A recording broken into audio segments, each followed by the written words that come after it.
Hello, House of Hackney. My name is Jerico Mandybur. I am a tarot reader, I'm a spiritual author, I'm a creativity coach, and I'm here today to say, one, happy Witchmas, and two, because I'm going to give you a tarot reading for the next 12 months. This tarot reading is a spread that's based on the Wheel of the Year. You've probably already seen House of Hackney talk a lot about the Wheel of the Year and its importance, but as a refresher, the Wheel of the Year is an ancient Celtic calendar of 8 festivals over the course of roughly 12 months. And it's something that many pagans and lots of other people who live life according to nature celebrate. And so I'm going to show you the spread and then I'm going to give you a reading for the next 12 months. Let's go. Okay, so this is our tarot representation of the Wheel of the Year. The top position up here is what we're celebrating or about to celebrate now, Samhain. Samhain is referred to as the Celtic New Year. Many pagans celebrate that as the New Year, and so we're going to start there. Samhain is all things autumnal, so you can kind of think of this card's meaning as what do we want to let go of? It's summer's end, the leaves are falling, it's time to let go of what doesn't serve us. The next one is Yule. So Yule is kind of like getting a bit introspective, going inside, staying warm, and thinking about like, what do we want to explore? What's going on underneath the surface when we hide away in our hearts, in our inner world? So that's kind of an introspective card to explore what's beneath the surface at this time. Imbolc. Imbolc is all about nurturing foundations. What do we want to tend to? What do we want to kind of acknowledge that we are metabolizing? What foundations are we laying? I say metabolizing because in Irish Gaelic, Imbolc is in the belly. And so you can kind of see that we're digesting this process of introspection that's already happened. Ostara, so this corresponds to the festival of Easter that we're familiar with. What seeds are we planting for the coming cycle? This is a time of fertility and growth. It's the spring equinox, so it's all about planting those seeds for our future. Beltane, what do we want to celebrate? So this is May 1st. It's about passion, it's about desire, and really, like I say, celebrating and owning, not just exploring, but owning our passions and our desire and our whole, full, sensual selves. Letha. So Letha is midsummer. What have we been growing? It's the longest day. It's at the first of 3 harvest festivals. So we're looking at like, what's the energy that's being cultivated? What's ripening? Okay, and then Lammas. Lammas is, what is that harvest? What are we actually harvesting? What are the benefits that we're reaping? You know, they talk about reaping what we sow. And so you can see that from the perspective of things for the better, things for the worse, but overall, with this process in mind, we're reaping the benefits of our own journey of self-discovery over these 12 months. And then finally, we have Mabon. So Mabon is around September 22nd, and being the third and last harvest festival, this card represents what do we want to give thanks for? How can we express our gratitude for this process? Where did we begin? Where did we end up? And how can we really lean into that gratitude? So now I'm going to turn all these cards over and give you a reading for the collective. Okay, so your first card for Samhain, answering the question, what do we need to let go of? What do you need to let go of that no longer serves you? We have the Emperor reversed. And so reversals for me call for more attention. It's something that we don't necessarily feel we have access to, or we may be ignoring about ourselves or about a situation. That's why often people think of it as a blockage. That's not like a terminal thing. That just means that it may need a little bit of sunlight shone on it. And so the Emperor reversed kind of asks us, where might we be surrendering our power? Where might we be leaking our sense of boundaries? Where might we be hiding from responsibility, from stepping up, from speaking out, from doing the work that we know that we're here to do, or just doing what we can, what's actually within our control, to make the world a better place, to create impact, to create social change, rather than feeling despondent or complacent. So the Emperor is a beautiful, powerful card of ownership, of identity, of feeling the fear and doing it anyway. And so it's time to let go of anything that might feel like it's holding us back from just stepping into that power, stepping into our light.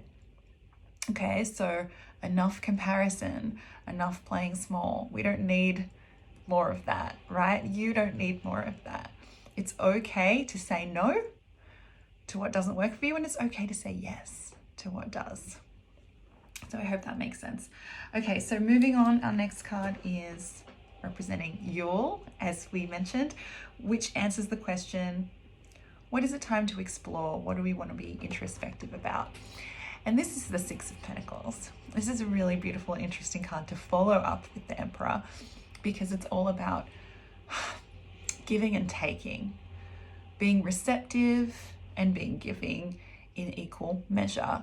It's about a kind of a harmony and a balance and a really beautiful exchange of actual material things, or just our time and energy. Okay, so it's kind of asking us to be introspective, to do some soul searching around how much we're letting drain us, how much we're giving our power away, and how much we're actually getting back. There's this concept in neurodiversity called energy accounting, and it essentially asks you to make a list of what feels draining and what feels energizing, and even assign a numerical value to that. So being on Zoom meetings is incredibly draining. So for anything that kind of leaves you in a deficit, it's asking you to add more of what will make you feel good. And so in terms of Yule, which is the end of the year, December 21st, how can you do some of that soul searching? How can you get introspective around the questions of what you give, what you receive, what you expect, how much you give in return, and essentially those interpersonal relationships that all come down to how we feel about ourselves.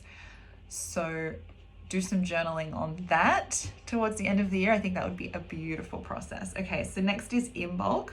So we said what to tend to, what foundations we're laying, how we can kind of metabolize things and set ourselves up for what comes next for future success.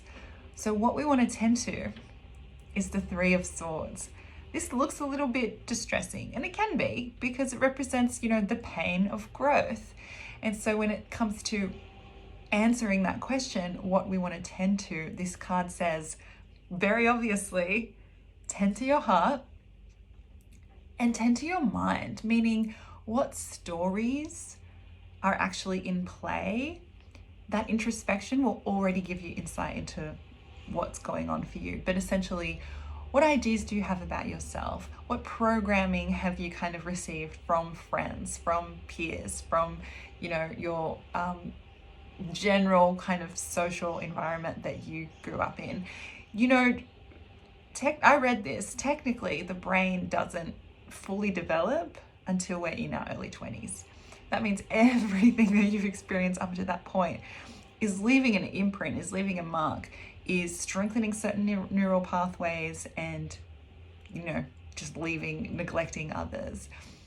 And so all of that is to say, what we think habitually becomes our belief system.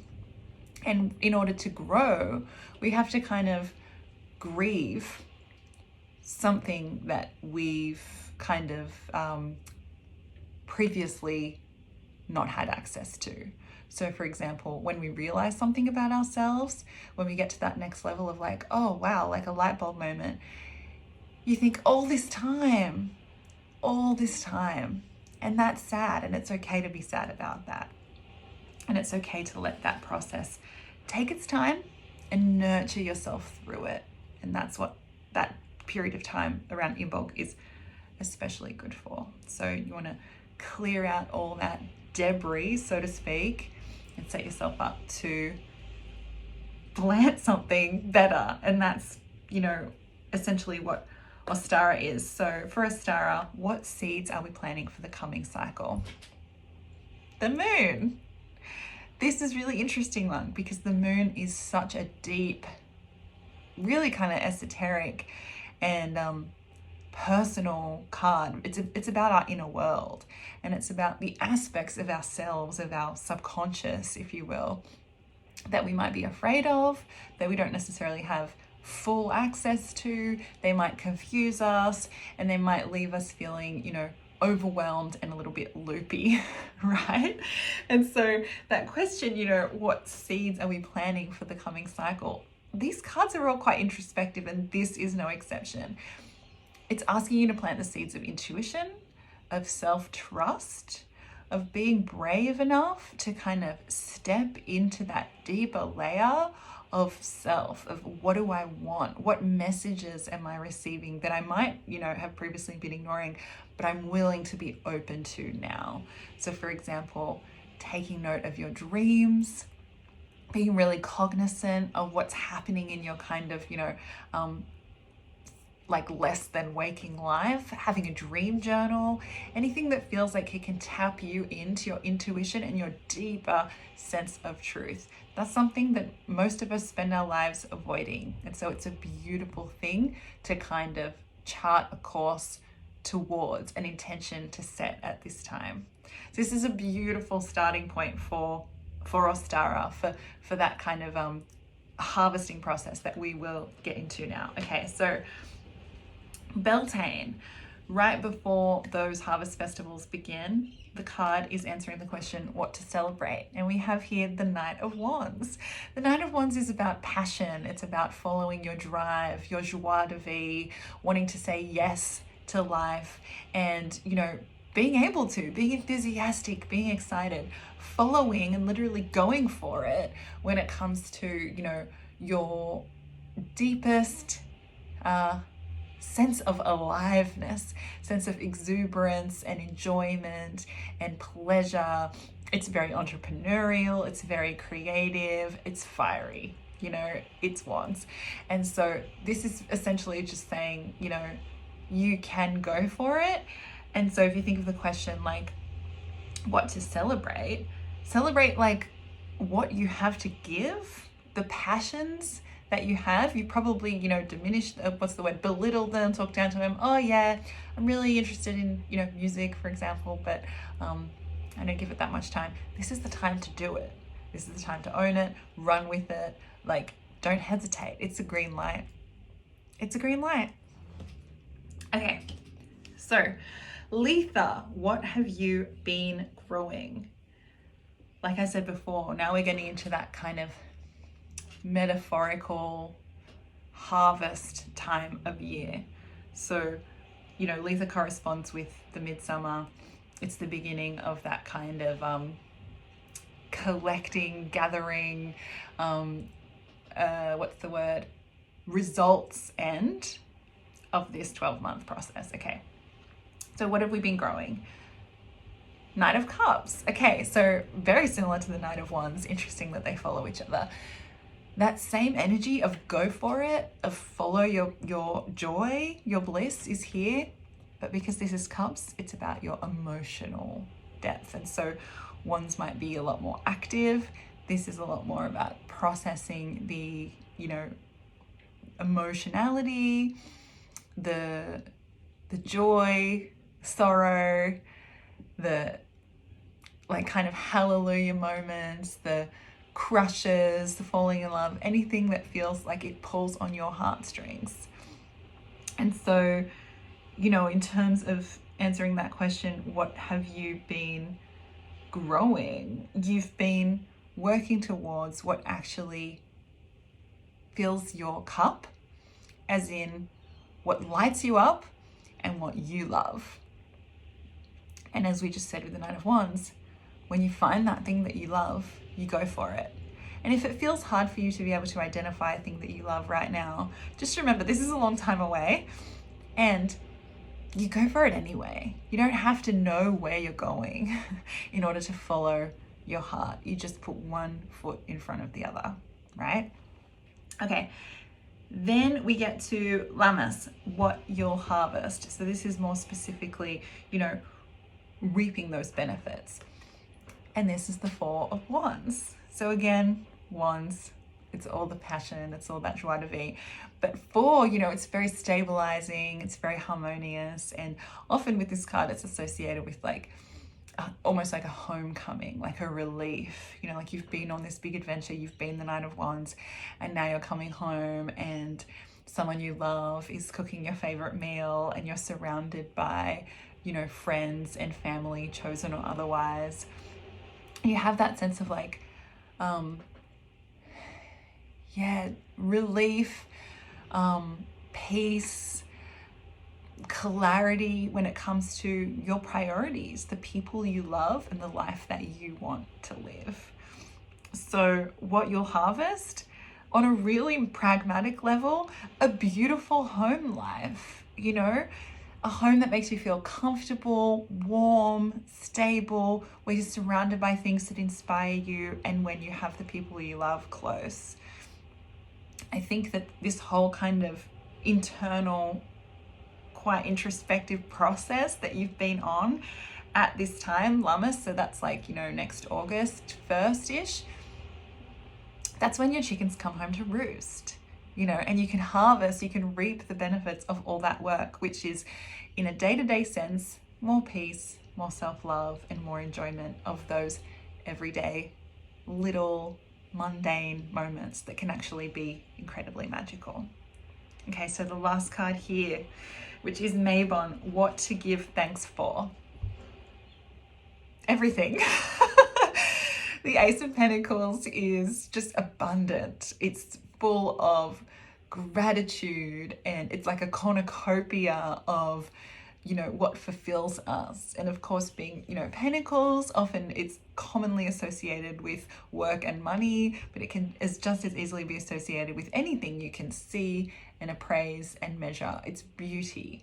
So that includes the home, that includes our body, what we eat, what we do, our sex life, our enjoyment of food and travel. This is your reward. This hand is coming out of the heavens as if from spirit, from God, from universe, however you'd like to think about that.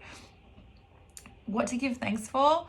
The fact that there's more in your control that you can never really understand.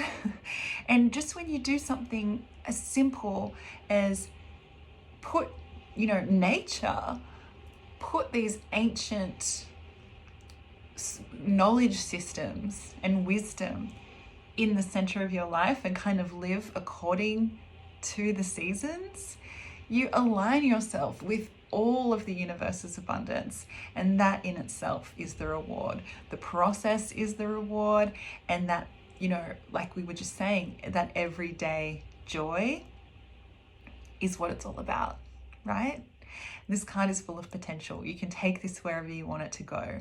It is almost like you get to that end of the road, you get to that final harvest, the soil is tilled, and once again the cycle begins. There's one little seed, and that seed could, what's the word? I don't remember the word, but that seed could become a beautiful, thriving bush. It could become a whole field of crops. It could become a rainforest. There's no end to what's available to you when you essentially, do the work, or when you live from that place of gratitude, that place of mindfulness, of noticing what's going on around you in the natural world. We are animals. That's the point of all of this, and I think it's a really beautiful note to end on. So to summarize, own your power, be introspective about the process of giving and taking when it comes to that power, be willing to grow and almost kind of have that growth be a little bit of a mourning process. That's okay. Get connected with your intuition, with your inner GPS. Follow your passions, follow your heart, surround yourself with beauty and love, and tap into that abundance so you can actually feel the as we say, the rewards, the celebration of all that is within you and around you. So I hope that helped. Thank you so much for being here. If you want to come and find me, my name's Jerico Mandybur. I'm jerico.mandybur on Instagram, and I wish you the most incredible Witchmas, whether you identify as a witch, whether you're just appreciative of other witchy people and ideas. You're incredible, and have a beautiful Samhain and beautiful next 12 months. Thank you.